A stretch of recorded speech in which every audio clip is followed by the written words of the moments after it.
listening to the Nerdy Reads podcast, a hipster goblin media production.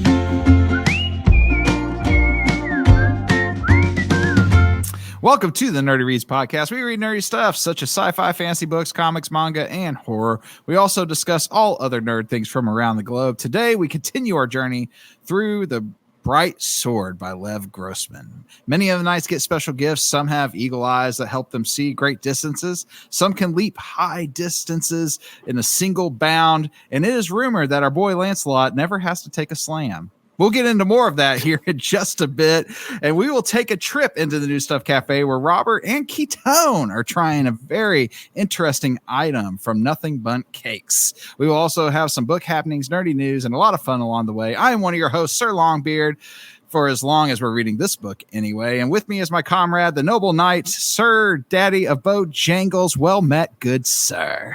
Justin, well met again. I like that intro, dude. Although, we're going to upgrade Dylan tonight this week because we have a new squire, which we'll get to soon. But as always, I'm excited to be here for another episode of the Nerdy Reads podcast. And you know what, dude? Those McDonald's meat patties hate to see him coming. It's Dylan. That was my impression of me eating my meat patties. Because I'm loving it. Actually, I'm hating it. Anyway, listen, this is the Nerdy Reads podcast, and we're a positive show, so we're going to be positive, not hate on McDonald's, unless your name is Dylan.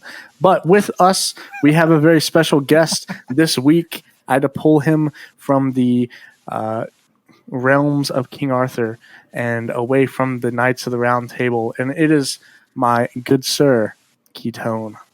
Ho there, gentle sirs. Yep. Intro to Keyton, I like it. I know. I feel very knightly. Or squirely, I guess. I'm squire. Oh, you've already been knighted. I've already been knighted Dylan, and Dylan's been a knight for 3 seconds, and he knighted you. How to hit him with it. The power went right to his head. That's right, dude. He was a squire last week, and he just couldn't stand to see somebody go a whole hour on the show. I didn't want you. Well, I thank you, Sir Dylan. What a guy. Anyways, I'm here, ready to talk about the book and all the happenings. It's good to have you back, bro. Robert, you got a question for us today?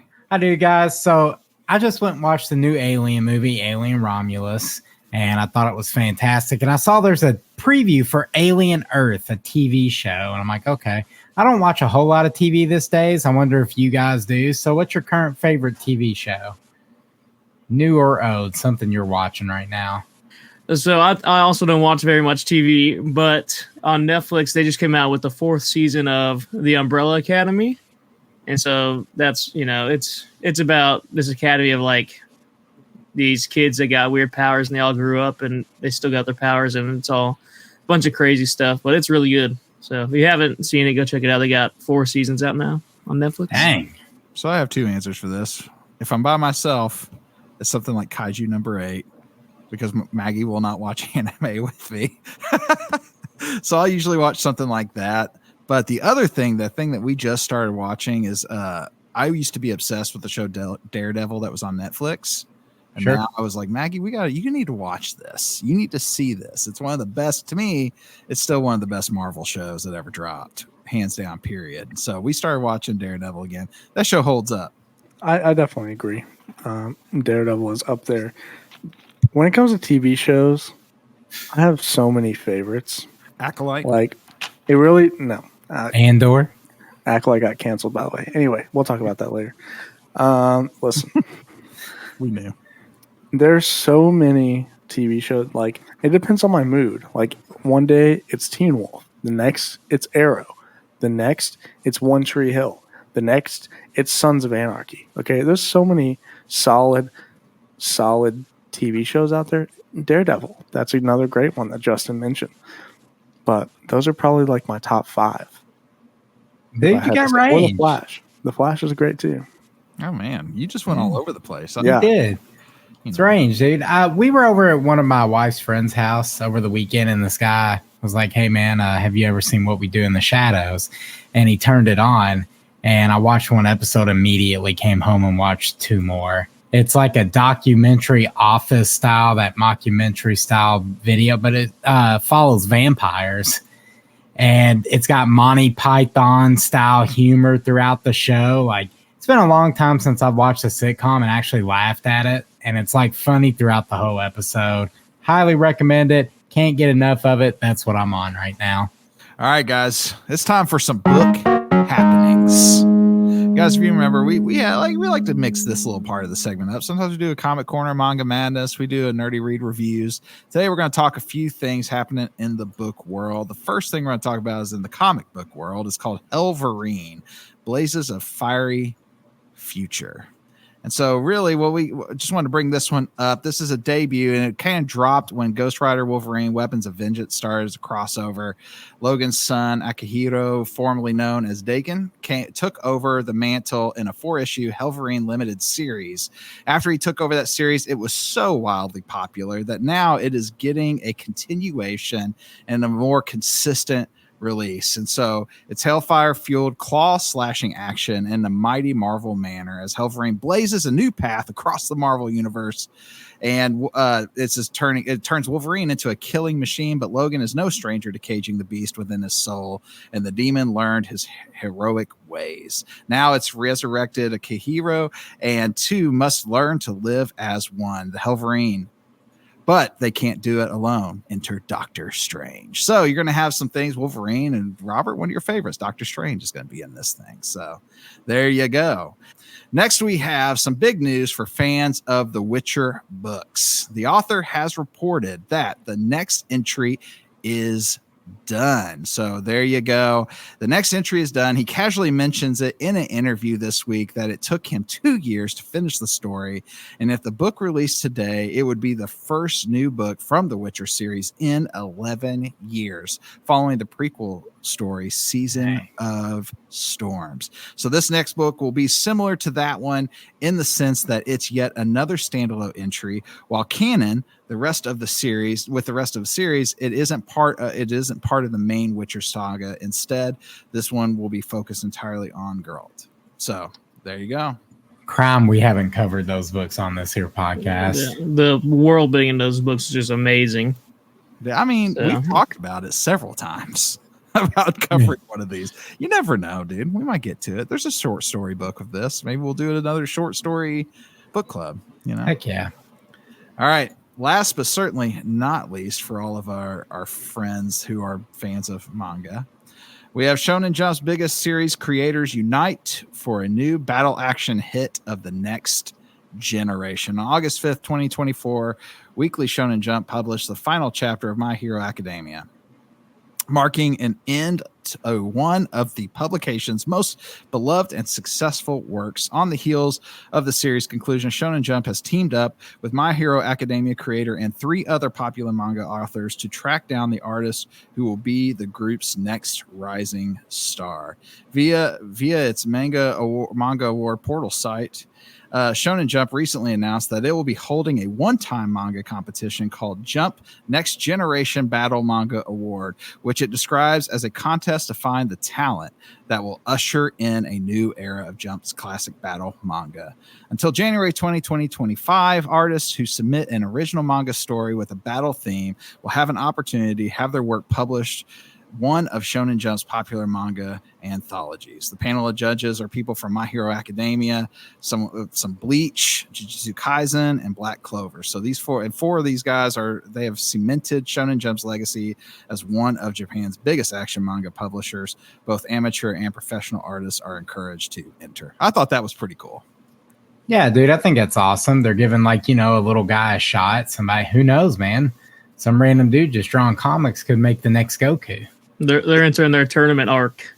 That's right. Yeah. It's a tournament arc in real time, dude. Exactly. I didn't even want to butcher these names of these creators. I was just like, you know what? I'm just going to say the shows they're from. Just know they're the creators of these shows. So, I mean, you got a lot of manga ending this year too. You got, I think Jujutsu Kaisen might be coming out with their last one soon, My Hero Academia.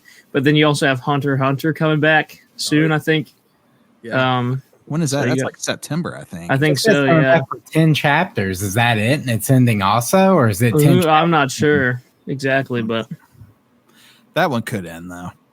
Yeah, the guy's really sick. I think that writes it. Yeah. So. Well, and the way that they even left it off before, I feel like it wouldn't take much to tie the bow. Yeah, and kind of end it in a way that would be fine for fans. You know, it would be criminal to leave out the Dark Continent though. Yeah, and all the stuff that's involved in that. That's true too. All right, guys. Well, we're going to take a step into the New Stuff Cafe and let our dudes over here tell us about Pop-Tart cakes or whatever it is they got going on.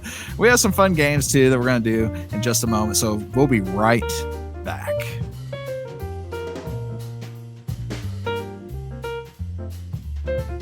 Let's get the vibe. Come on, Dilly P. Let's get it going. We're about to enter into New Stuff Cafe. New Stuff Cafe with a Pop-Tart Bundt cake, and then talk about some really cool games. Okay, the vibes are up. Let's go. Vibes are up. Let's just let that be the thing. All right, Robert, what are you having? Wow.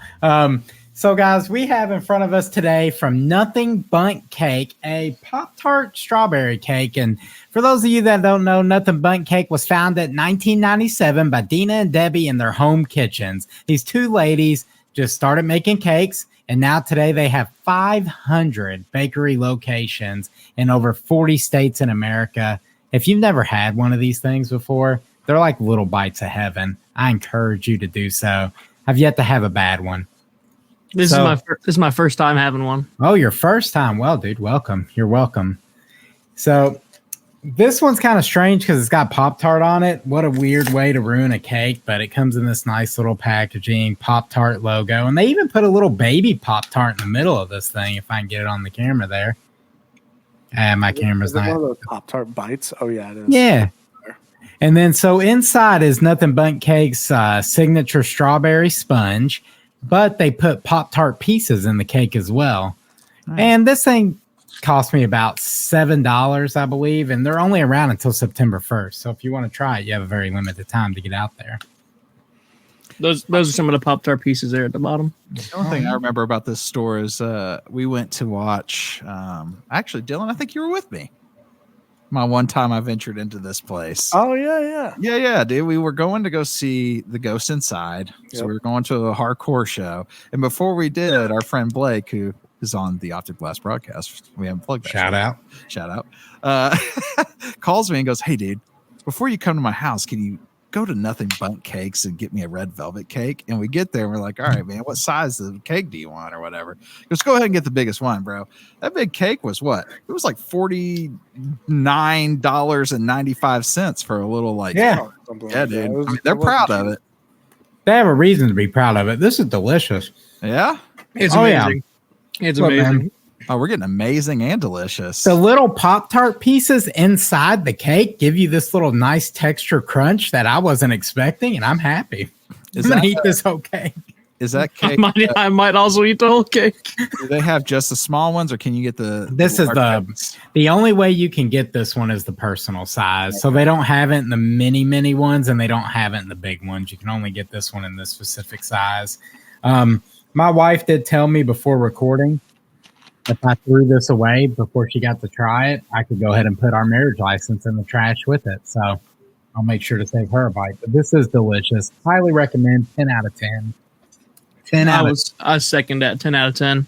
Dang. It's all the flavors are great. Their legendary strawberry sponge cake is nothing to shy away from. All right, guys. So we're gonna, while they're finishing their Pop-Tart cakes, we have a very interesting game that we wanted to try out today. And so something that's been kind of a common theme recently in our Discord is questions about music and metal, specifically the metal genre and some different things. So if you guys don't know us, well, you know, we're huge fans of metal music on this show of all varieties. So one of the things I wanted to try today is we're going to play a new game. I'm going to read a story, a very quick blurb. I searched Reddit for these, and we're going to play a game called Metal or Nah. So we're going to read a story. You guys help determine whether or not this story is metal or it's just, you know, whatever. All right, here we go. I saw 3 deer corner a small child and eat his ice cream. Child was screaming while his mother filmed the whole thing, cackling to herself. Go, you guys think metal or nah? The mom's I mean, metal though. I think the mom's metal, the kid's soft. Like, what are you doing? I don't think the mom's metal. I think the deer are metal. Dude. Yeah, bro. I think the deer are metal. The deer cornered a child to eat his ice cream. All right, here we go. Dude. I watched an epic fight between a spider wasp and huntsman spider. It went on for about 10 minutes and was kind of like a mini Godzilla King of the Monsters vibe. It ended with the spider wasp winning and dragging the spider back into a big hole in my garden wall. It was intense. Australian wildlife is metal AF. Oh, yeah, that's metal. If he left him on the battlefield, I would say that's less metal, but dragging him back into the hole, that's pretty metal. I mean, it doesn't get much more metal than that. Come on. Australian wildlife is wild, though. It's a different kind of wild. All right, here we go. When I was a kid, we were out riding bikes on summer break. I saw some of the older high school kids come hauling around the corner on the back streets of my town in a VW Bug and rolled it. Passenger window was open, no seatbelt. Passenger got ejected, flew out 10 feet through the air and landed on his feet. The Bug rolled back onto its wheels and he gave a thumbs up and jumped back in the car and drove off. If that is true, is it metal or not? That's 100% metal. I'm gonna take things that did not happen for $5, but it's pretty metal. It's pretty metal, especially if he landed on his feet. I mean, that's 100% there was metal. That reel going around though. Remember, it was like an SUV on the beach. Oh yeah, and it started flipping. And the dude was ejected from the window. And he landed on his feet and got back in the car. So, but that was on sand though. They were talking about a back road. That is true. He's landing on concrete or grass. I don't think he's landing. But if he did, metal. There's a whale autopsy video where the whale is paraded through a town and then basically explodes because of built-up gas. This was pretty metal, is what it says. Thoughts? Do we have a video of that?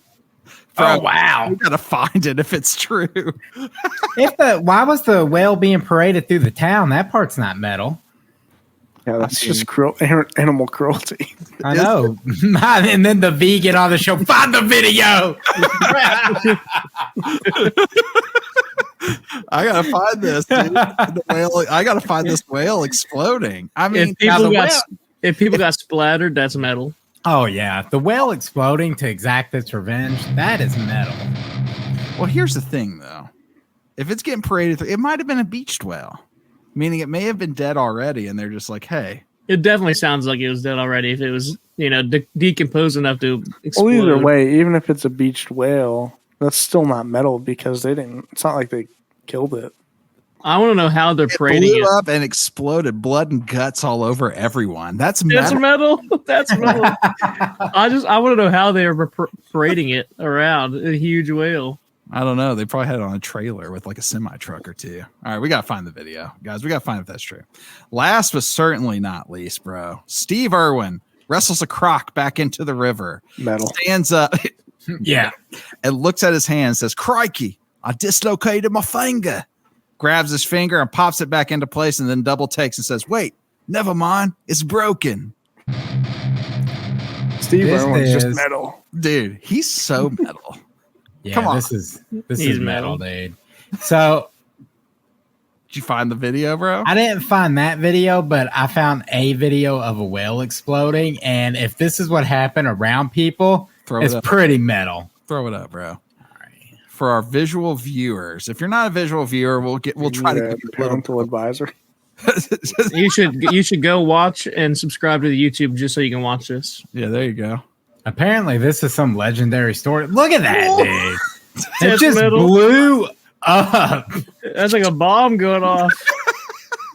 And I mean, there's whale shrapnel flying through the air. Yeah, that's metal. Bloody mist. Look at the big chunks, dude. It took a chunk, took a car out.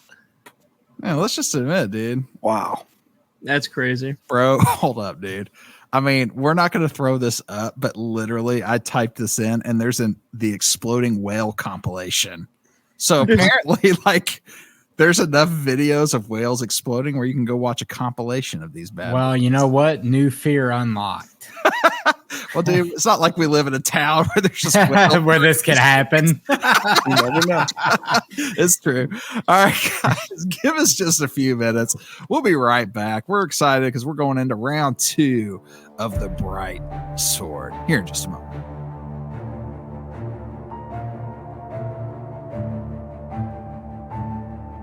All right, guys, we are back for another exciting adventure through Britain.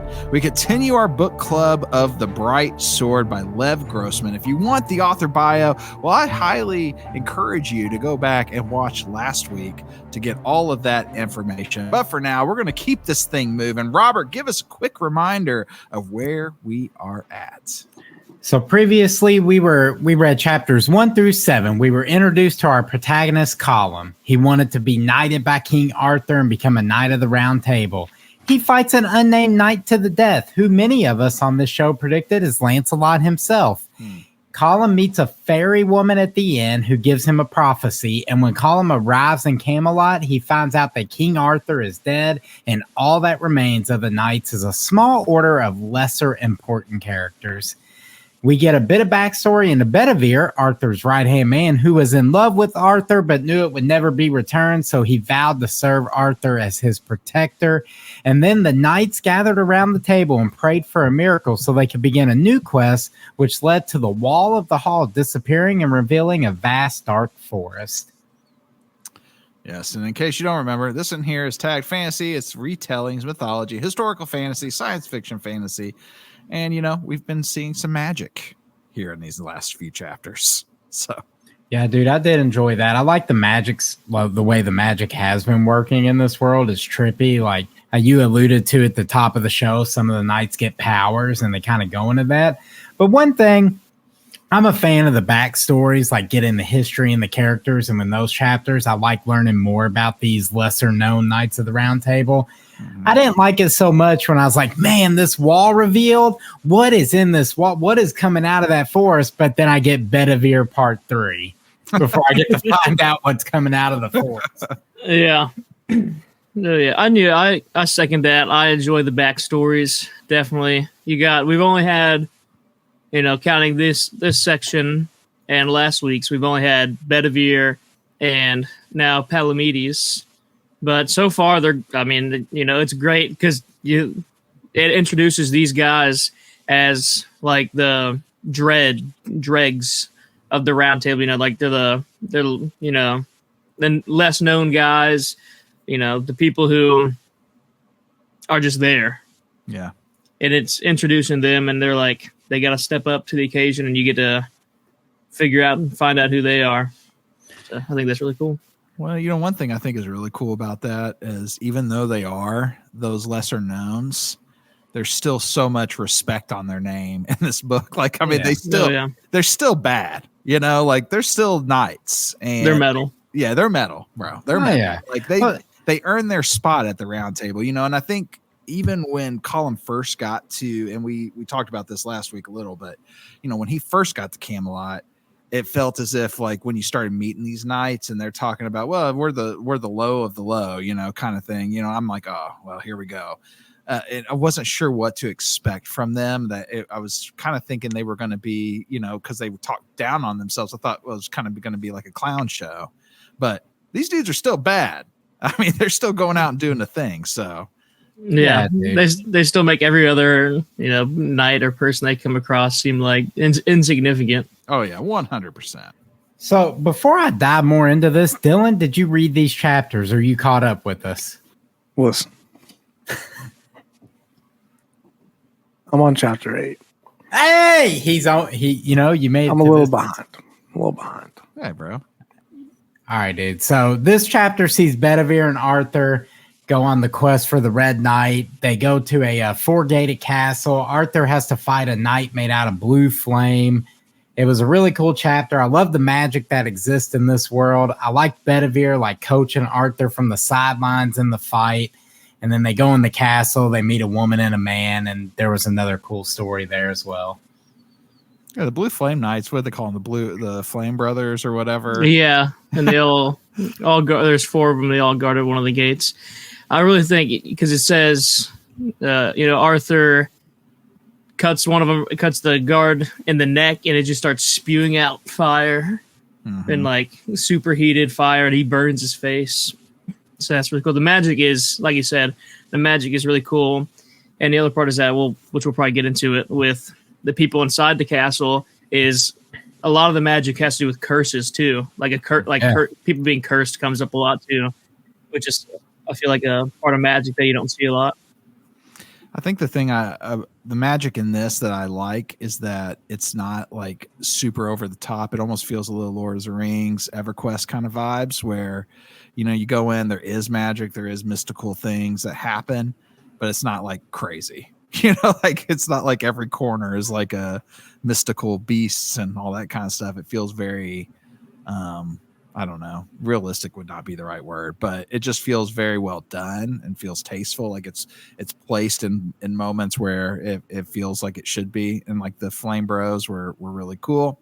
And I like that scene. I like when Arthur is hugging it and he just feels the heat through the armor. And so you're like, oh, okay, well, these dudes really are just like, and just the picture of like the flames coming from all of the crevices of the armor itself. And just kind of the way that he describes that is very, very cool.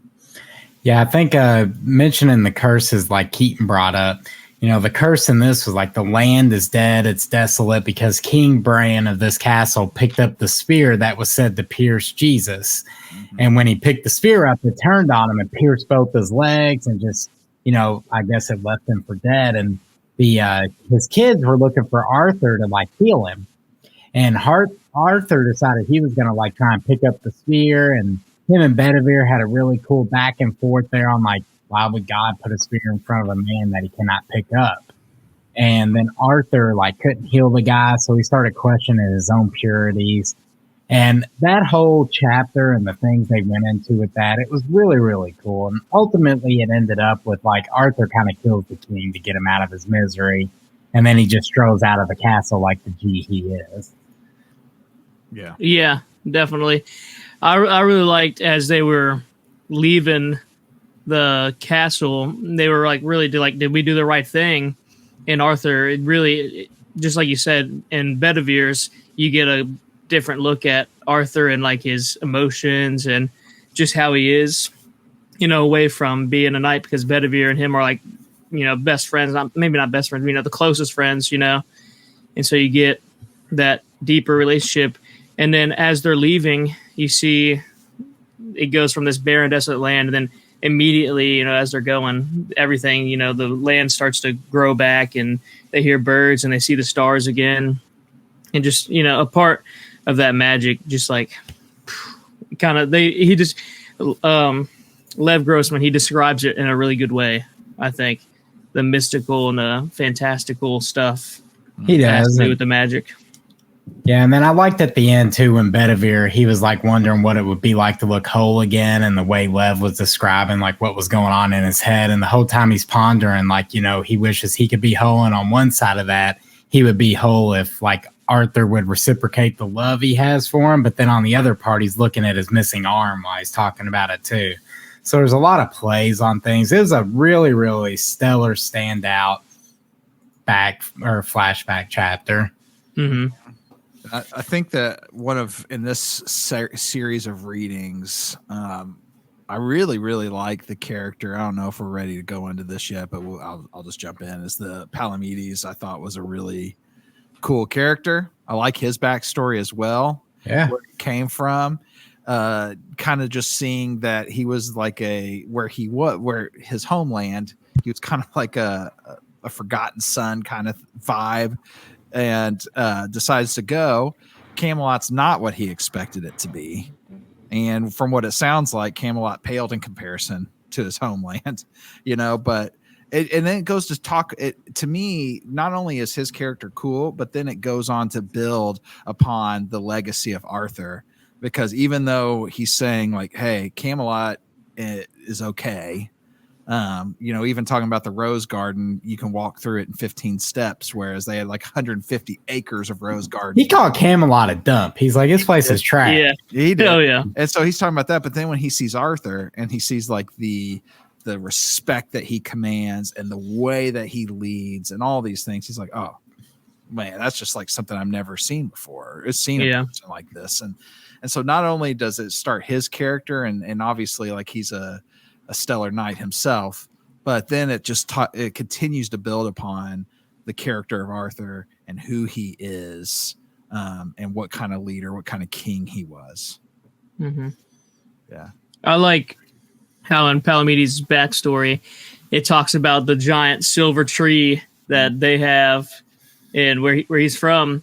And it's got like thousands of branches, and it has little mechanical birds that flap its wings and sing. And then you have in Camelot, their great tree is a giant round table. Yeah. So just the comparison between where he's from and Camelot, like you said, is vastly different than what he's used to. He was out there with some of the ladies of the court, and some bandits happened upon him. And my man showed those bandits what was up. And then, what was it? Isolde. I don't know. I have no idea how to pronounce the name. Justin, you listened to the audio book. Hit us. That's a grert question. I just remember they talked a lot about her eyebrows. All right. Yeah. So eyebrow lady, we'll go with Isolde for now. I'm going to go look up the actual pronunciation, but he fell in love with her, and that's kind of what kept him there. So that was pretty cool. He had like a reason to stay. Yeah. And that action scene goes to show like the fight scenes in this so far of what we've seen. And we haven't seen like tons. We have seen quite a few though. There's been plenty of action. But dude, like the fact that like my man, shoves a sword halfway through somebody's neck, pulls it out, and then stabs another dude straight through the heart. Yeah. My man was getting it done, bro. 3v1. Isolde is her name. Isolde the Beautiful. I like how in the fights you see that it's very like it talks about the sword fighting in a technical way. Yeah. Like it makes me think like I could sword fight because it describes it in like such a technical way, and the different guard positions whenever what is it? Collum is fighting the Green Knight.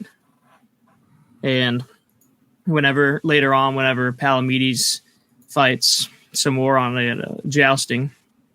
Yeah, so, I mean, I guess while we're in the flashback moment, we can just continue with Palamedes. Like, you see another chapter with him, and he does the jousting. Or wait, no, that wasn't in his flashback. No. His other flashback chapter, he went on a quest, like the questing beast. He was after a half leopard, half lion. With a snake head. Yeah, he went on that quest to take his mind off Isolde because he couldn't love her. She was like married to someone else, but she was in love with the guy's son Tristan. And it was she was married to the king of Cornwall, but she was in love with another knight, Sir Tristram or something like that. Yeah. So he was like, man, I'm never going to be it. Like, I'm an outsider in this land. I love this girl who obviously is never going to love me back. So he felt like a weird kinship because the questing beast could never be captured. And it was also an outsider in the land. So he like chased this thing forever. And then he ended up like in a duel with Tristram, and Tristram beat this dude senseless. And imagine getting so wrecked. And you're from an outside of a nation this dude clapped you up so bad. Not only when he was finished with you, he drug you to the church and baptized you, son. He said you belong to Christianity now, son. That's what happened to Palamedes. He got disrespected for sure. Oh, 100%, bro. 100%. I mean, dude, it was, yeah. But I give it to him, though. He didn't, he didn't stop. He was in love with this girl, and he was going to try to get her. So yeah, he's gonna try, and Tristram ends up dead. Like I guess Isolde's husband kills him, and then she kind of like falls on him and dies. also in sorrow. So Palamedes just kind of followed Lancelot when he broke off, and that whole siege happened, and then it kind of went to that last battle of Camlin and what Palamedes was up to when that was going on. And that was another really cool backstory. I don't know if we're going to get any more Palamedes backstory. I was actually surprised we got a third Bedivere, but if we were going to get any more Bedivere, I could see it because of the Arthur stuff. But I feel like this last backstory of Palamedes kind of wrapped up his story pretty nicely. I think so too. Yeah, I don't see us getting much more in depth with him outside of what's currently happening. Yeah, I'd say so. Because it ended with him following the questing beast into the forest, so it's okay, there we go. Yep. And I think for this chunk, that was all our backstory. So we can go present day if one of you guys want to kick off probably the best chapter we've read. Green bro. Stuff. I can do it. Go for it, Keyton. Are you talking about the Green Knight? Oh yeah. Yeah, man. Yeah. So it was they had fasted their lunch or their dinner. I don't remember which one it was, because in the old time, before when King Arthur was alive, supposedly they would they would not eat, and then a miracle from God would happen. And so they did this. Collum brought up this idea, and they did it they didn't want to do it because they were all hungry and they were tired and they just wanted to eat, but they did it. And Nimue, I don't know, new character Nimue, the Merlin's apprentice, she woke him up, and then there was a giant veil, giant trees and snow and all sorts of stuff. And they see a horse and a person on this horse. They're coming towards them, and they get up, and it happens. Bedivere says, "That's a Green Knight." They're all wondering who it is. Bedivere's like, "That's a Green Knight." And he's like, "You can fight me. I got something to tell you, but you have to beat me before I can tell you." So it starts all that. Yeah, he's like, "I have a secret to tell, but only if I'm bested in combat." And then our homie Villers, with his main character syndrome, he's like, "Yeah, dude, I got this. Let's go." My man had a bear helmet. He did. Hey, bro. did. He had main character syndrome, bro. He thought he was gonna. He thought he was gonna do something, though, too, bro. He wouldn't have made it there. Yeah, bro. His main character energy got him waxed up, bro. We got Game of Thrones right off the rip. But for him, though, they wouldn't have figured out how to beat it, though. That's fair. That's fair. So Villers loses, y'all. Villers gone. He out the story. There's not going to be any Villers flashbacks. He got absolutely annihilated. Yeah, he got stabbed. He got throat chopped, literally. Yeah, stabbed through the neck. Yeah, I think. And then he was on the ground bleeding out, and one of the other knights came up. Spoiler alert, Dylan. One of the other knights came up, started pulling his helmet off, and realized that the wound on his neck was so bad that he just left the helmet on instead of taking it fully off. He's like, I don't want to see that. Yeah. So Collum is naturally the hero of the story. So who else is going to best the Green Knight than this little scrub who just became a Knight of the Round Table? And he used a crafty little move that he used against his little bullies. Schoolboy moves. Schoolboy moves. And it worked, dude. He did his little maneuvers to outnumber, and he bested the Green Knight. I mean, the Green Knight beat him up pretty good, but he lived.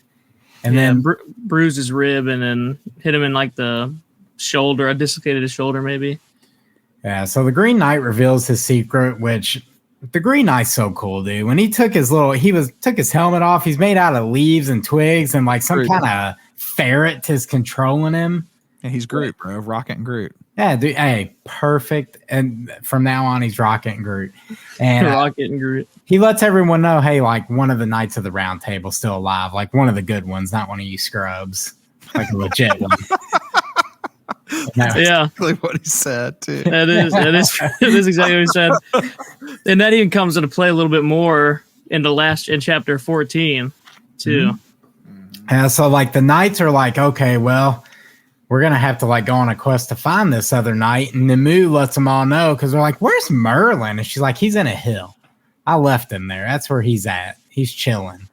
So the Knights were well, we need a new sword in the stone so we can crown a king. And then the Knights kind of discuss who of their old order could live, and almost all of them think it's Lancelot, which kind of made all of us look terrible for thinking Lancelot's already in the ground. I was gonna bring that up, but you already did. Yeah, I got you, dude. So we'll stay strong with our predictions, you know. Hey, dude, I'm gonna stay strong with it. He could be dead. You don't know. You never know. I guess the cool thing that happened before they set off on their adventure, they finally Collum finally got knighted. Like they were like, "Yeah, bro, we're gonna knight you." And then Bedivere, Dinadan, the Green Knight, Sir Palamedes, and Collum set off on their adventure. So I feel like this is where the book really just started. Like the Green Knight chapter on, like I'm in. If we weren't doing a book club style on this, and I wasn't like sticking true to it, I'd probably just knock this thing out in a weekend. Great book. I mean, so far this is right up the alley of what we started this podcast to do. It is very fantasy driven, but it's a very good story. Really, really enjoying. The Green Knight is an amazing character. It's that nice magical mystical. When I play Magic the Gathering, I like to run green decks, so he's a green deck character. You know what I mean? and this being like a side by side story with King Arthur is a lot of stuff that you can easily relate to. Be like, oh, I knew that, or just exploring the world more than what's already been explored is really cool. I agree. Yeah, I agree, dude. Do it. The quest begins. Green Knight's leading the heroes. They run into Queen Guinevere. She's like a nun now after her fall from grace. And she also mentioned Lancelot. So that kind of gave credits to the like rumor he's alive. And then, the Palamedes jousting there. Keyton talked about. I'll let him have it. Yeah, he was jousting. They came upon Dinadan. Is that how you say, Sir Dinadan? They came upon Scipio. Yeah. So the guy who can see really far, he's got the power to see really far. The night he saw from a distance 2 guys riding down a hill, and he's like, "There's a naked dude on the back of that horse, and it's our boy Sir Scipio." And so they rolled up on these 2 dudes with Sir Scipio, and they were like, "We saw him stealing from the battle. Like he was looting corpses, and that's not for knightly code. He's not following the knightly code. So we're taking him in to get ransom money." And they were like, "I think 10 pounds will do," which back then is a lot, Mm-hmm. That'd be like $10 now, but 10 pounds back then is quite a lot of money. And Bedivere was like, "Shove off, we're not giving you anything. Sir Palamedes here is just going to joust you." And it just shows his proficiency in fighting and from where he was raised and all the stuff that he was able to do. He completely destroys this dude in jousting. They get Sir Scipio, and that leads him into, now they're back on his quest. They got an extra knight. He wasn't the one that goes back to talk to. This one of the big knights is the one that's alive, not one of these regular Joe Schmoes. And they're back on their mission, and Bedivere starts talking about how Arthur might be the one that's still alive. I don't know if we want to get into that. Well, he taught, just like they visited his tombstone, and Bedivere kind of was like, "Hey, a magical barge came for Arthur. He's going to go to Avalon." They think the people in Avalon can fix his head, fix his wound. And then on his tombstone, it reads, "Here lies Arthur, king that was and king that will be." So it's kind of like prophesizing, maybe Arthur is going to come back. And then the last thing that we really got into was like Collum gets reunited with the fairy back from chapter 2, or so he thinks, and he ends up in the other world, and he runs into Morgan Le Fay, which was King Arthur's half sister, who he had the kid with. And Morgan's like, "Hey, the knight you're looking for is down here in the other world." And then she leaves Collum, and he's floating on a raft down a stream, and he's like seeing all these things, like kind of like hallucinating while he's doing it. And I don't know what's real or fake at this point. I was just happy to be there for the ride. Yeah. It was really cool chapter. I think this is really where the magic shines, because this is all magic. The other world is like the magic realm. Right. And he's there, and he doesn't know how he got there. He says he crosses the invisible line, the invisible barrier, and he's scared out of his mind. He wants to leave this place. He wants to get out of here. But Morgan Le Fay's like, "You better stay on this raft, Yeah. He went into this building, and then suddenly it started floating down a river. He wants to get out of there. And I really liked how, as he was going on this river, he saw a giant. He saw Roman soldiers who got lost there. They just thought like they're still traveling. They're trying to make it to their battle. And it's been They still think hundreds Rome's of years. around. Yeah. Yeah. One thing to note is he runs into at night Sir Ganondorf, and that's not the knight they were looking for. That one was brought up too. But one thing Ganondorf did that was cool before he disappeared, he asked Collum if he's seen the Knight of the Three Scepters. And if you remember, that was like the mystery knight he fought in chapter 1, had the 3 scepters on his shield. Mm-hmm. So I was interested in that. We didn't really get any more, just like a little snippet to be like, hey, don't forget this knight he fought in chapter 1's important, kind of like a throwback deal. And then Collum sees like a castle made out of glass, and he makes his way towards it. And that's where we left off this week. If you read along with us, you were now on chapter 15. That's where we all are. They were definitely dangling that knight with the 3 scepters in front of our faces, trying to show us something for sure. Yeah, because it's still Lancelot. I'm going to say. It's staying true. Staying true to what I said last week. All right, you guys ready to get in this lightning round? Let's go, dude. All right, let's do it. You guys know the deal. We'll go through this 1 minute to answer each one of these questions. First thing on the docket here is, what do you think the S on Collum's sword stands for, Keyton? Super. Nice, like Super Saiyan. Yeah, bro. Yeah, S caliber, S tier caliber. He's at S tier. Robert, what do you think? Man, I can't even venture a guess, dude. It's something that's just been stuck in my brain because they brought it up like twice now, and it has to be something sort of significance, or the author wouldn't like mention it. So maybe it has something to do with his true heritage. I think you said last week you thought he was going to be like of the same lineage as Arthur somewhere along the way. Maybe it has something to do with that, dude. They definitely I feel like they definitely alluded to that too in this set of chapters. Yeah, how he might possibly be another one because, going back, Guinevere couldn't have kids. They couldn't have kids. So he possibly could have had another one. He's Lancelot and Guinevere's kid. Like his dad. Could be. All right, Dylan, what do you think, bro? You got an opinion on this? I think it stands for silencer. Ooh. Because it silences all of his ops. Hey, I like Dylan's answer. There it is. All right, next question. The Green Knight claims the knight yet lives. Which knight do you think is still alive, Robert? So I want to say the knights are onto something with King Arthur yet lives, but he's a king, not a knight. So I'm going to say Sir Gawain for no other reason than when we started this book last week, I researched some Arthurian legends, and there's literally one called Sir Gawain and the Green Knight. So that's my guess. That's a good story too. It is a cool story, dude. Yeah. Yeah. Keyton? My guess, my favorite knight is Percival. Sir Percival. That's who I think it is, because he's my favorite. The one who the Holy Grail. I'm just going to go with Robert's answer. I don't know. I'm gonna take Robert's answer. I don't think it's Lancelot because he's dead. All right. Or my second guess is one that we have not met yet, has never been talked about. That's a wildly good odds guess. Yeah, yep. Way to play it safe. It's an knight we have not met yet. So, I mean, the chances of that are 95%. Good job, Keyton. All right, so here we go. Sticking to what I know. Keyton, you can answer this one first. If you could have a knightly power, what would you want? We've seen people with like eyesight. We've seen people be able to leap. We heard that Lancelot never has to take a dump.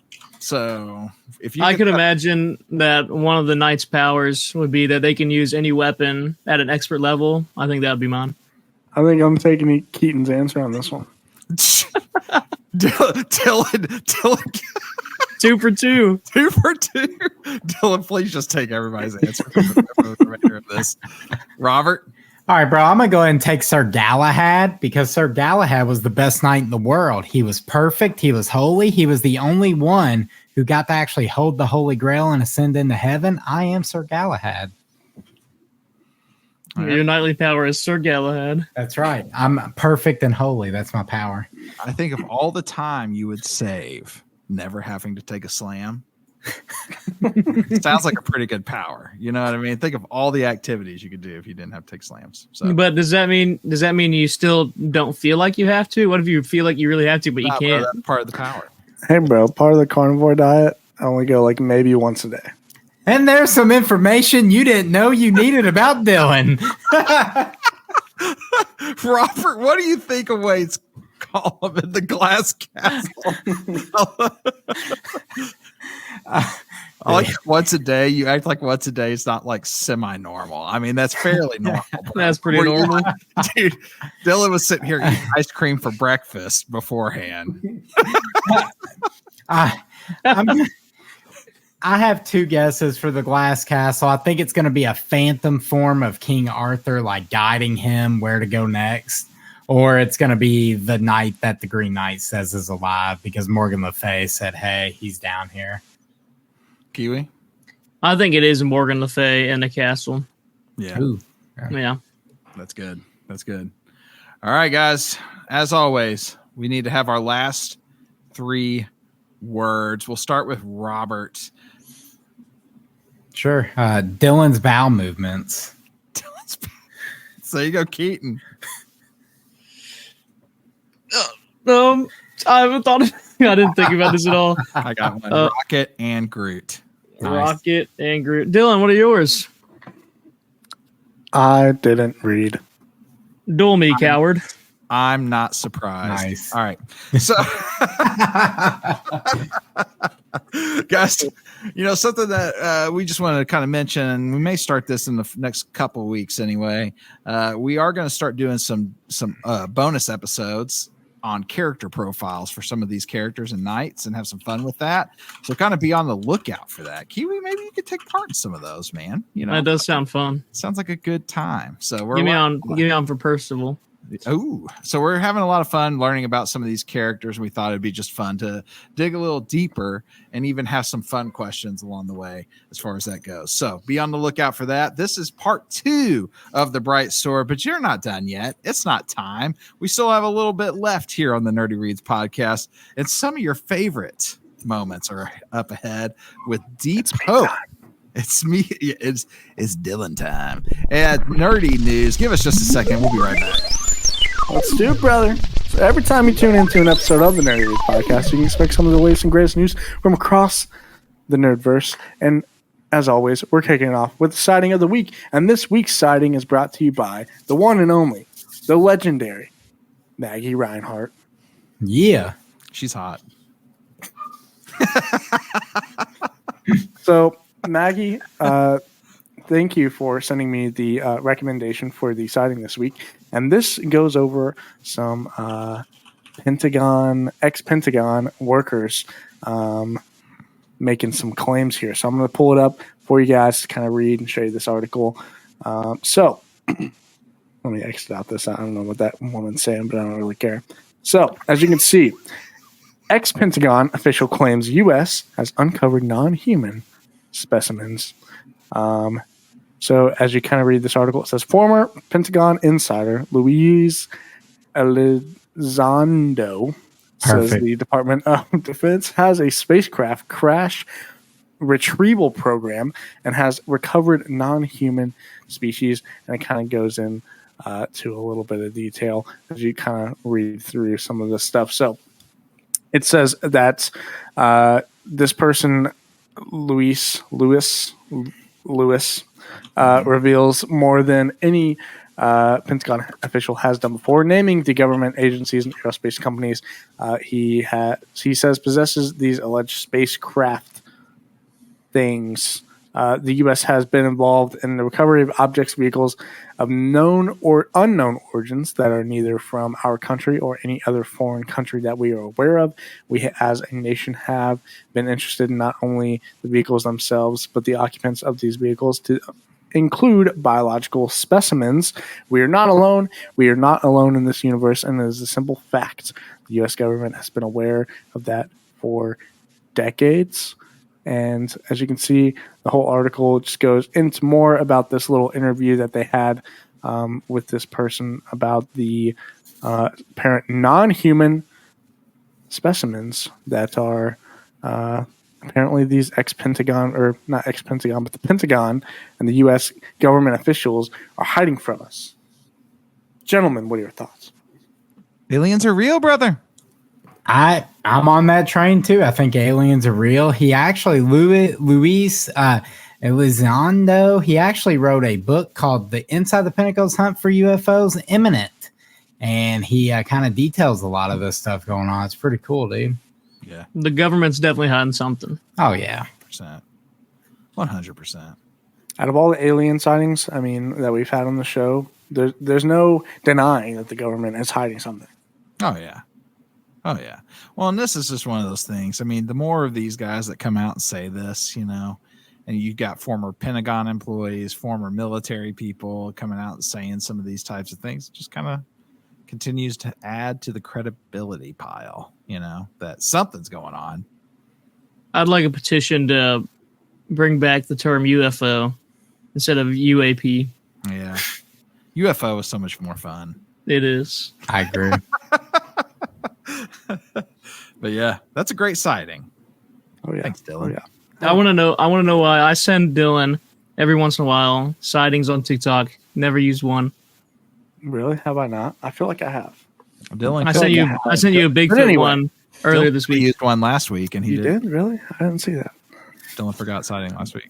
Well, Last week's sighting was great, dude. That's why we had Pop-Tarts for New Stuff Cafe. I forgot to mention, in honor of Dylan's Pop-Tart sighting of the week, I had a Pop-Tart bun cake.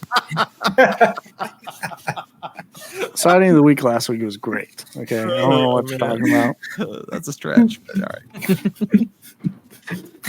Next segment. Anyway. So, if you guys don't know, Summer Game Fest has been pretty solid this year, at least in my opinion. And it's a very exciting time to be a gamer. In the summer is when they launch and announce some of the biggest games that are going to be coming out for the year, trailers and announcements, and just so many different things going on, so many different conventions and showcases that people at Xbox do, or PlayStation, or I think even Steam probably has one out there, Nintendo, all these big game studios that do their own thing and announce all their biggest games of the year. And to kind of, as we're kind of wrapping up the summer, we have something called Gamescom. Gamescom is one of the bigger or more up and coming, I feel like, showcases, especially since E3 is no longer in business. I feel like E3 used to be like the big thing. Now, I feel like Gamescom has kind of taken over that E3 spot, at least in my opinion. And we got some pretty cool announcements. It's the world's largest gaming event. Yeah. And I think this year they did it like over in Europe, and so it's pretty cool. But they had some pretty big announcements, and so I just kind of wanted to go over some of that stuff with you guys and kind of let you know what all is happening. So let me get that pulled up really quick. Kind of kick off with some of the announcements. A big one was the new, what was it? Borderlands. Here we go. Borderlands 4. They announced the official trailer teaser, which ironically came off the absolute bomb at the box office movie that they just released. So if you're still interested after that movie in Borderlands, be sure to check out this game. It's supposed to be releasing in 2025. We got some Black Ops 6 announcements, a lot of gameplay stuff, even for the I think even the I'm not sure if they released anything about zombies, but also like campaign did a lot of stuff with Black Ops 6. Obviously, that'll be coming to Game Pass this year. And then also they announced the newest Dying Light game called Dying Light: The Beast. So I guess they kind of announced like a little announcement trailer for that. We got updates for Path of Exile 2. And then we also got in a game that I'm actually kind of excited for, and I think Justin will probably really like, this Dune Awakening game. It's a new open world survival, MMO set in the Doom sci-fi universe. So I think that'd be pretty sick. Justin, you gonna be playing this, bro? Yeah, bro. I mean, I've watched some gameplay on this. It looks really, really cool. I survival scares me. MMO gets me excited. So, they'll Justin doesn't like to drink water in games. I don't, dude. If I have to I don't drink water, either. I'm not a fan. Whoever said, you know what? Let's manage food and thirst in video games. That'll be fun. I figure you would play Path of Exile, Justin. Yeah, Path of Exile. Oh, that looks good. Yeah. Yeah, so this Dune game will come to PC early 2025, but the announcements for console is still to be determined.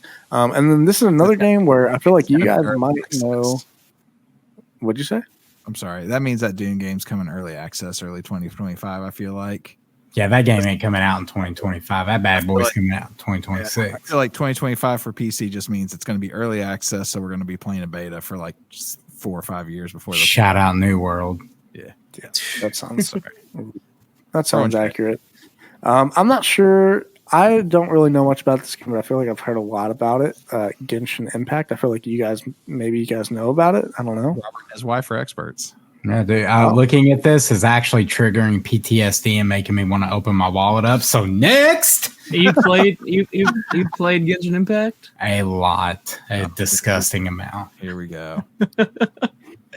Well, no judgment. Okay. We also got a new Monster Hunter game called Monster Hunter Wilds coming out, and then a Civilization 7 game. They got a Starfield update with a Land Rover now. You get vehicles in the game on this new update, and also an update on, I think it's called Shattered Space, the first big expansion for Starfield. I'm still playing Starfield. I actually just re-downloaded it and started playing it the other day because it was a lot of fun. If there was ever a doubt of Dylan's Xbox love, it's that one of the most anticipated games in the world by gamers everywhere. Monster Hunter Wild's like, there's a new Monster Hunter game, but let me give you 15 minutes on Starfield. Dude, Monster Hunter Wild is going to be amazing. Oh, hey, this next game that you got on this docket, dude, I was not a believer for a while. What are you talking about, Marvel Rivals? Marvel Rivals. And after seeing some of these new gameplay things, I'm starting to kind of be like, all right, I'm going to download this and see what. Here's a 4-man team right here. Is this the Overwatch clone? This is, yeah. This is going to be our new Smite, okay? We got to hop on this whenever it comes out. December 6th this year. Hey, and the cool thing, here's what I love about free-to-play games. Not love about them, but I love when free-to-play games do this, is every character's unlocked for you. That's great. I would play this for sure. So you're going to turn it on, you download it, you get access to every character. Sounds like it's going to be more skin type of stuff. So like to make a little money for them, but like, dude, give me every character, you know? Who wouldn't want to see a Red Hawk skin though? Yeah, bro. Yeah, I'll play this. I'll play this too. This next thing is something I'm actually kind of hyped for. I didn't hear about it until yesterday, but it's called Secret Level. It's an Amazon Prime show that's going to be coming out, and it's an anthology series. It's going to kind of put us in the universes of multiple different games. And it's going to be created by a pretty big studio. I forget the name of it. They're like supposed to be like super well known for like their cinematic parts in video games. So they're like pretty much just putting a whole anthology series set in multiple different games like Outer Worlds, Dungeons and Dragons. Trying to think of what else. I think there's one like God of War, Pac-Man, and a bunch of different other ones. So I'm actually kind of interested. I'll definitely be keeping my eye on that. Then we got Kingdom Come Deliverance 2. I played the first one. It's kind of fun. I enjoyed playing the first game. I really wanted to. It just was so well. When I played it, it was just so buggy and felt so weird. Yeah, and I think I wanted something more Skyrim-y, and it just felt so different. Yeah. I don't know. It's not bad. I agree. I feel like I kind of went in with that expectation, and then it ended up not being that. I find. Have you guys ever played? Is it Iron Banner or no? I'm thinking of Destiny. Yeah, Bannerlord. Bannerlord games those games are really fun. Yep. And then we can just skip over this. Yeah, we're just gonna skip over that. But yeah, anyway, so here's another one. Indiana Jones and the Great Circle, another game that I'm kind of hyped for, coming December 9th. And then Xbox exclusive, baby. Hey, bro, Xbox. No. They hold on. This is coming to PlayStation in the future, so they didn't announce that. Actually, it's just Xbox right now. And then we got Mafia: The Old Country, bro. I'm so hyped for this. I didn't think we were ever gonna get a new Mafia game. So I think I posted this on our Discord. Mafia is a series that I have always secretly liked. That's like cool. those Mafia games. Those Mafia games are fun, dude. So good. Yeah, bro. I'll try this. Why not, dude? You go back into old Italy and do Mafia things. All right. Yeah. No hate my heart. That was honestly, out of all the announcements, I feel like this is probably the one that I'm most hyped for. Really? I thought it was Starfield, bro. What, Starfield? Starfield's already out, bro. Okay, I can play Starfield. Starfield's great. Getting a little rover was not the most exciting thing about this for you? I mean, it was pretty exciting. But I think Mafia is going to take over. Also, one other cool thing I kind of wanted to shout out that Xbox is doing, since you guys want to keep, talking about me being an Xbox fanboy, okay? They're actually announced these. They're called adaptive.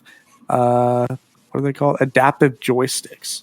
And basically, what it is this little joystick controller that is going to allow people that have any form of like disability or any sort of like if you're like missing an arm or something, like it allows them to have the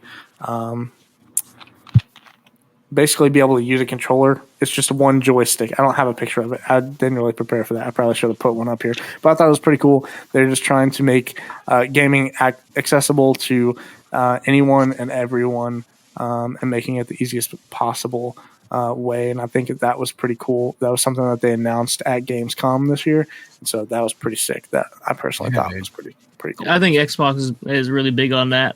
I see a lot of videos of people with disabilities, and Xbox is sending them controllers and stuff like that. So I think that's really good. Hey, respect, dude. Yeah. But pretty much that honestly wraps up our nerdy news today. I just really wanted to talk about Gamescom because there's a lot of stuff that got announced and that I'm pretty excited for, especially Mafia and Starfield. Thank you. Hey, man, that's the biggest thing going on in the nerd space right now, so respect.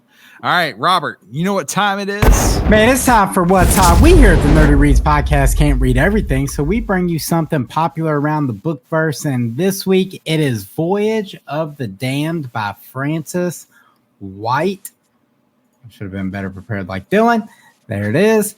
For 1,000 years, Concordia has maintained peace between its provinces. To mark this incredible feat, the Emperor's ship embarks upon a 12-day voyage to the sacred goddess mountain. Aboard the ship are the 12 heirs of each of the provinces, and each one of them is graced with a unique magical ability known as a blessing. The only caveat is all the blessings are secret. Nobody knows who has what blessing. Except for Ganymedes.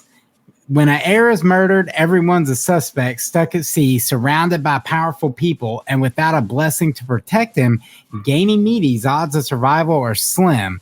Can he unmask the killer and their secret blessing before the bloody crusade reaches the shore?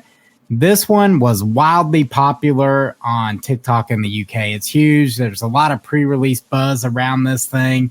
It just dropped 2 days ago as of this recording, and it's tagged fantasy, mystery, thriller, sitting at 4.03 out of 5 with over 3,000 reviews on Goodreads. It definitely sounds interesting. Yeah, for sure. A murder mystery-ish. Murder And mystery on sea, magical people, don't know who. It gave me My Hero Academia, like all the other heirs have magic, but this dude doesn't. So, I can only assume he's going to get a quirk later in life. Yeah, something overpowers. Yeah, we'll see. That's how these books typically go. You know what it is. And coming up next week on the Nerdy Reads podcast, join us again as the team continues The Bright Sword. If you want to read along with us, we're going to be reading chapters 15 through 20 this week. So we're going to stop at 21. We're going to find out what's in that glass castle, I hope, or maybe we're going to get another, backstory chapter right at a pivotal part in the main story. But join us next week. Let's see what's up. Is Lancelot dead? Is he alive? What's that S stand for? I don't know. Well, we're going to find out. All right, guys. We have a new segment we've been doing. We've asked you guys to send us questions in the Discord. It's under the mailbag label there in the New Stuff Cafe tab. So go check that out. But we have a couple questions that we have to run over today. Chris P. Bacon wants to know, what is your favorite metal song to two-step along to? We've been talking about metal quite a bit today. So if you guys know what the two-step is, it's one of those, those kind of things. you know what I'm talking about. So what do you got? Robert, you got something for us? All right, dude. I don't know how much of the it's in this song, but dude, for some reason, every time it hits my headphones in the gym, I have a Spotify blend with Justin. And when Lost in the Static from After the Burial comes on, there's a part in that song where I'm in the gym two-stepping. I'm ready. And then outside of that, Ghost Inside has a song called Faith or Forgiveness. And I just saw those dudes, discovered them last year at a show. I'm two-stepping outside of the pit where it's safe. That's what that song makes me want to do. And then the last one I have for you is going to be an old August Burns Red song called Barbarian. There's a little moment in that song, dude. You can't help but the two-step too. And special shout out to Medler, which we're going to get to see them play that live this year when they play Constellation start to finish at Furnace Fest. What up? Heck yeah. All right, man. My two. I got two for you, bro. I got Ain't Love Grand by Nice. if you remember that song. Mine are both like old school. And then Werewolf by Every Time I Die. You just can't go wrong. Every Time I Die, they're just all two-steppy. I mean, Dylan, you got something for us, bro? I don't know about the two-step ability of it, but I think the ending of Tombstone by Wage War is like, whenever they go into that breakdown, they're like, what do they say? Anyway, I'd say that. Yeah, we'll go with that. Sorry, that was anticlimactic, but we could play snippets of the music here, but we don't want to be taken down for copyright infringement. Thank you, Chris P. Bacon, for the question. All right, bro. We got Solid Matt here that comes back to us. He wants to know, what are some of the crew's favorite podcasts to listen to outside of the Hipster Goblin ecosystem? Two of my favorites are Lore and 30-20-10, which is a show that goes back to the 3 prior decades of a given week to go over the pop culture events of the past. Great show. That sounds like really cool, actually. So, all right, guys, let's go ahead. Hey, Keyton, you got any podcasts you listen to? I do, actually. I have got? one. It's a Dungeons and Dragons podcast. It's called Dungeons and Daddies. One of my favorites. Yes. It's just these dudes and this one girl, and they're all dads except the girl. She's all their characters are dads in the Dungeons. It's a Dungeons and Dragons podcast, so all their characters are dads, and they're funny. They're funny dudes. So I think they did like a live tour, and they're on like season 3 of their campaign. So Dungeons and Daddies, it's great. Nice. Dylan? did you say just our favorite podcast, basically? Sure. Is that what you said? Outside of ours. I'm always going to say the same one, and then it'd be Nerd Theory. They no longer do it anymore, but one of the best podcasts ever outside of, Netty Reads and Optic Blast and Animated Tofu. Hey, Nice shout out, bro. Robert, you got anything you listen to outside of this? I listen to a podcast weekly or bi-weekly, really, called The Voicemail Dump Truck. It's like a bunch of people with rotating guests, and they set up a Google voicemail with a number you can call, and you can ask them anything, and they play the voicemail over their podcast, and they react to it, or they'll answer your questions, or whatever it is. I've heard some strange stuff on that show. It's hilarious. And then the last co-op podcast is a gaming podcast that my brother's on. I tune into that one every single week. You can tune in and hear Dylan on that here very Yeah, I was about to say, I'm about to be on it in a week or two. Defending the Xbox. Nice. I have a couple. So I got done listening to the Friendship Onion, if you know what that is. That was the podcast with Merry and Pippin from Lord of the Rings. They just get on. Like, those dudes are bros, So I really like that. Psychology Unplugged is really cool. It's like a dude, he's super smart. And then the Gary V audio experience, which I got turned on to by somebody telling me I should listen to that to help us build this. So I was like, okay. And so that dude's pretty cool too. So really those three. I've listened to some true crime stuff in the past too, and some video game stuff in the past, but not as much as I once did. I can't do true crime. It's dark and they like stabbed them 56 times. Yeah. They bled out. Well, the one I listened to was Up and Vanished, which was kind of crazy because it was this girl in Georgia and she'd been missing since like the 80s. And this dude did a podcast.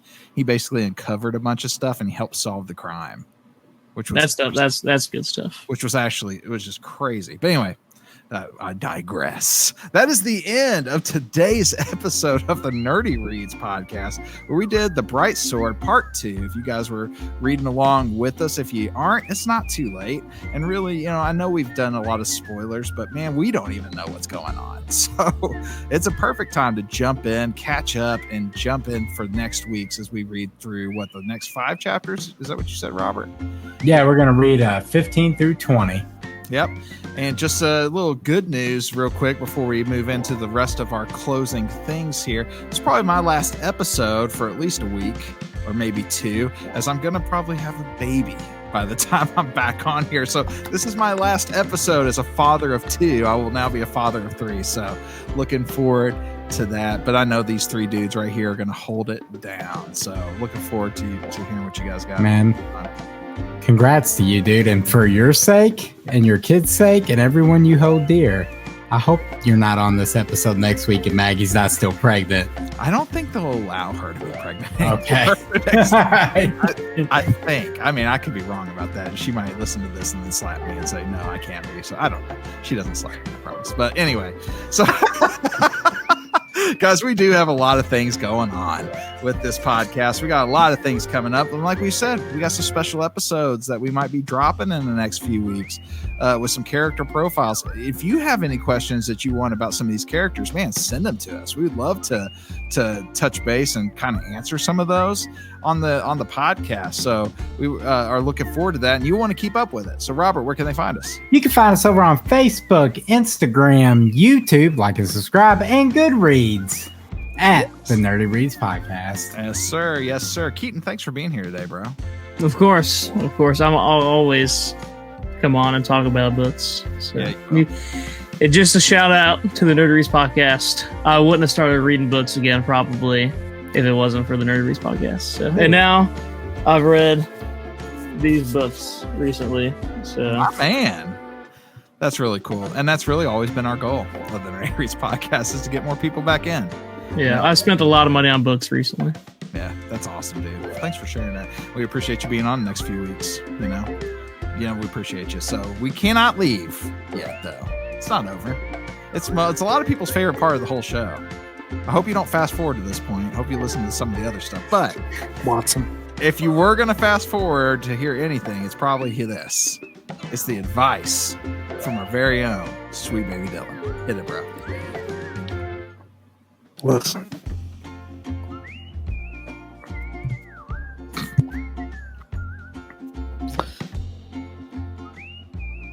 If we're not meant to have midnight snacks, why is there a light in the fridge?